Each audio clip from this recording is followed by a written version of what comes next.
नमस्कार दोस्तों।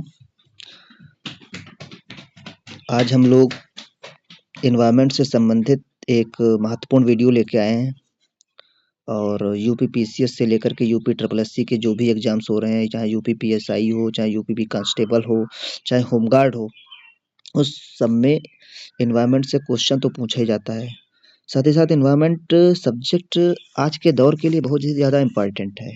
हम लोगों को इसकी समझ होनी ही चाहिए, क्योंकि हमारे सामने देखो इसमें क्लाइमेट चेंज एक बहुत बड़ी समस्या बन के उभरा हुआ है। ठीक है, तो उससे संबंधित हम लोग एक छोटा सा वीडियो होगा 10 मिनट का, उसको अपलोड कर रहे हैं। और आपके जितने भी एग्जाम होंगे यूपी पीसीएस से लेकर के ये जितने भी ऑल वन डे एग्जाम है, उसमें यहाँ से क्वेश्चन पूछा ही जा रहा है, चाहे वो मैचिंग का क्वेश्चन हो, चाहे वो जैसे भी क्वेश्चन हो। ठीक है, तो हम लोग आज बात करेंगे प्रमुख पर्यावरणीय संरक्षण अधिनियम। प्रमुख पर्यावरणीय संरक्षण अधिनियम की बात करेंगे। ठीक है, तो जितने भी आज तक इन्वायरमेंट को प्रोटेक्ट करने से रिलेटेड एक्ट बनाए गए हैं, उन सब की बात होगी इस वीडियो में। 10 मिनट का वीडियो है, आराम से देख करके बार बार रिवाइज कर लीजिए। 1 से 2 नंबर आपके पक्के हैं, यहाँ से जाएगा नहीं। सबसे पहले की बात करते हैं, लिखा है वन्य जीव।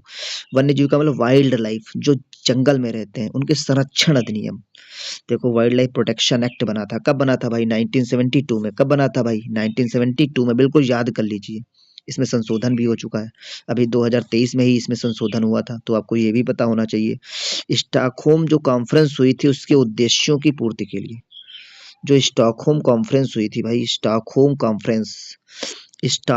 कॉन्फ्रेंस के उद्देश्य जो थे, उनकी पूर्ति के लिए, ठीक है, वाइल्ड लाइफ प्रोटेक्शन एक्ट बना था। कब बना था भाई? 1972 में। ये पूछा जाता है वन्य जीव संरक्षण अधिनियम, जो जंगल में जो जानवर रहते हैं, उन सबको बचाने से संबंधित, उनके संरक्षण से संबंधित एक्ट कब आया था? 1972 में। किस लिए आया था? जो स्टॉकहोम कॉन्फ्रेंस हुई थी, उसके जो उद्देश्य थे, उनकी पूर्ति करने के लिए। ठीक है, पहला हो गया, बिल्कुल याद कर लीजिए, बार बार 2-3 बार ये वीडियो देख लेना। ठीक है, बहुत ज्यादा 10 मिनट का होगा मैक्सिमम। फिर लिखा है जल प्रदूषण, जो वाटर पॉल्यूशन होता है, जो वाटर पॉल्यूशन, उसको निवारण एवं नियंत्रण अधिनियम कब आया था? 1974। बिल्कुल याद कर लीजिए। मैच द फॉलोइंग में यूपी पीसीएस में अगर किसी ने प्रीवियस ईयर को क्वेश्चंस देखे होंगे तो आ रहा है भाई। ठीक है, यूपी ट्रिपल एससी चाहे लेखपाल में भी इस बार इन्वायरमेंट सब्जेक्ट है, तो आना तय है बिल्कुल। ठीक है, लेखपाल वाले सभी साथी, होमगार्ड वाले सभी साथी, इस वीडियो को बिल्कुल रट लें। ठीक है, यहाँ से क्वेश्चन आपको मिलना ही मिलना है।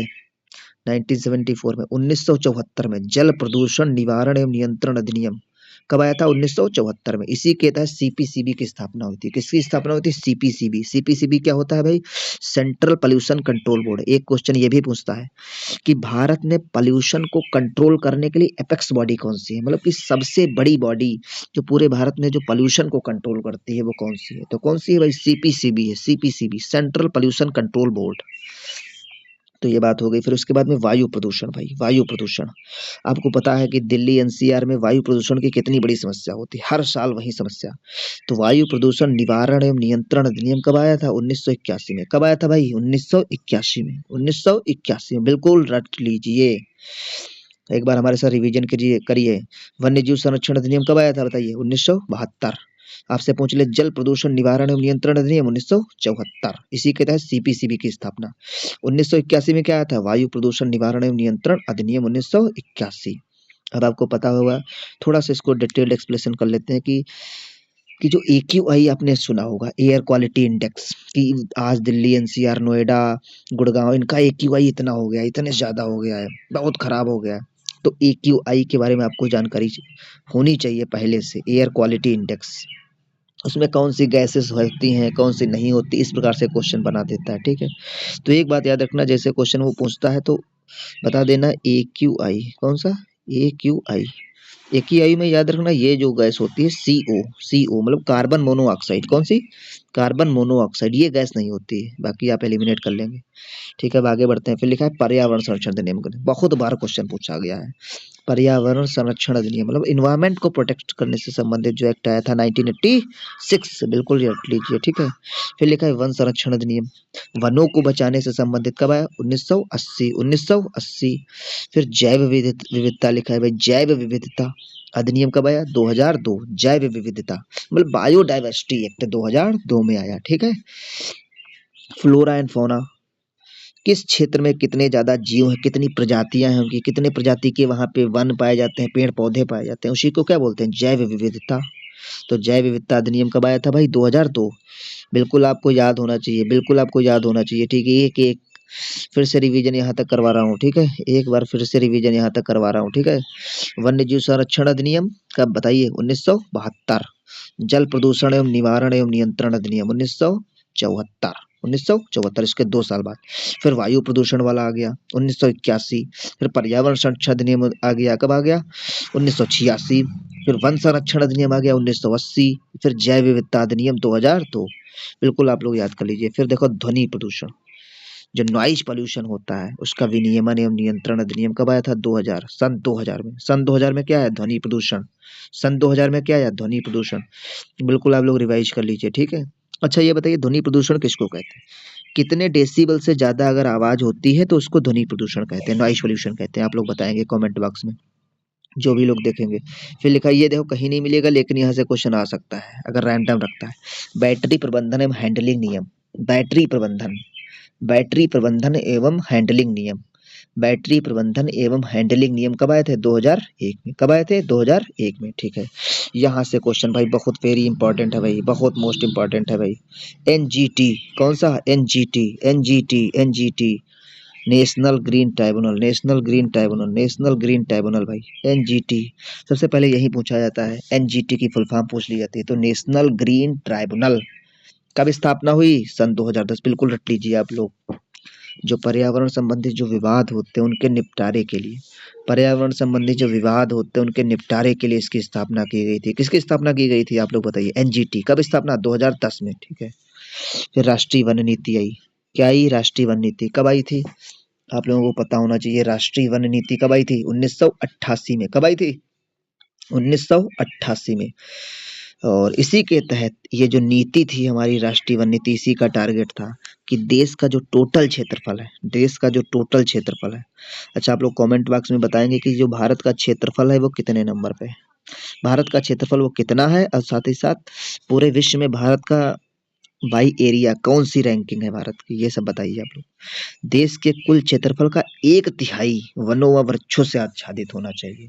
मतलब कि 33% जो भारत की लैंड है उस पे फॉरेस्ट एंड ट्री कवर होना चाहिए, कहने का मतलब ये है। फिर ये भी कहीं कहीं पूछ लेता है, ठोस अवशिष्ट प्रबंधन नियम, मतलब सॉलिड वेस्ट जो मैनेजमेंट रूल्स होते हैं वो कब आए थे बताइए भाई। सॉलिड वेस्ट के 2016 में ये क्वेश्चन पूछा गया है भाई, ये क्वेश्चन पूछा गया है, ठीक है। सॉलिड वेस्ट, सॉलिड वेस्ट के कब आए थे भाई, 2016, 2016। ठोस अवशिष्ट प्रबंधन नियम 2016। फिर ये बहुत मोस्ट इंपॉर्टेंट है भाई, बहुत मोस्ट इंपॉर्टेंट है, बहुत मोस्ट इंपॉर्टेंट है, पृथ्वी सम्मेलन। कौन सा, पृथ्वी सम्मेलन, अर्थ समिट। कहाँ हुआ था, Rio de Janeiro, Rio de Janeiro कहाँ है, पड़ता है ये ब्राजील। कहाँ पड़ता है भाई, ब्राजील। अब यही पूछा जाता है पृथ्वी सम्मेलन कब हुआ था, 1992 में, 1992 में, 1992 में। इसी के तहत एजेंडा 21 को अपनाया गया था। ये क्वेश्चन बहुत बार पूछा गया है, एजेंडा 21 को कब अपनाया गया था, तो कब बताओगे, अर्थ समिट 1992। कहाँ हुई थी, रियो डी जेनेरियो, ब्राजील। इसी के तहत 3 महत्वपूर्ण संस्थाएं बनी, कौन कौन सी, ये देखो लिखा है, UNF triple C, UNF triple C, United Nations Framework Convention on Climate Change, पहली हो गई। जब क्लाइमेट चेंज से जब क्लाइमेट चेंज से पूरी दुनिया में जो फाइट करती है बॉडी ये यही है। इसी की बहुत सारी कॉन्फ्रेंस ऑफ पार्टीज की मीटिंग्स चलती रहती हैं हर साल।